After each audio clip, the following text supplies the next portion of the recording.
അസ്സലാമലൈക്കും വറഹ്മത്തുള്ളാഹി വബറകാതുഹു. ആഹിസ് കിച്ചണിലേക്ക് എല്ലാവർക്കും സ്വാഗതം. ഞാനിന്ന് മാങ്ങ ചമ്മന്തിയുടെ റെസിപ്പിയുമായാണ് വന്നിരിക്കുന്നത്. അതിന് വേണ്ടുന്ന ഇൻഗ്രീഡിയൻസ് എന്തൊക്കെയാണെന്ന് നോക്കാം. പച്ച മാങ്ങയാണ് വേണ്ടത്. എൻ്റെ കയ്യിലുള്ളത് കുറച്ച് വാടിപ്പോയിരിക്കുകയാണ്.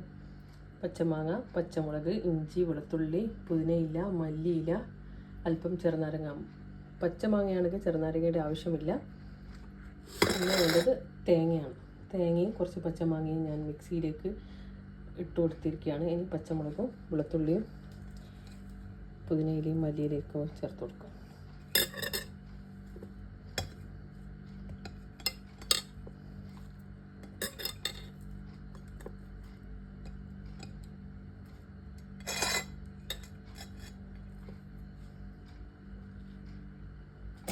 അല്പം ഉപ്പും ചേർത്ത് കൊടുക്കാം. ഇനി അടിച്ചെടുത്ത് വരാം. മിക്സിയിൽ അടിച്ചെടുത്ത് വന്നിരിക്കുകയാണ്. ഞാൻ ചെറുനാരങ്ങ ചേർത്ത് കൊടുക്കുന്നില്ല, മാങ്ങയുടെ നല്ല പുളിയുണ്ട്. അങ്ങനെ നമ്മുടെ മാങ്ങ ചമ്മന്തി ഇവിടെ റെഡി ആയിരിക്കുകയാണ്. എല്ലാവരും ട്രൈ ചെയ്ത് നോക്കണം. അടുത്തൊരു വീഡിയോയുമായി നമുക്ക് വീണ്ടും കിട്ടും.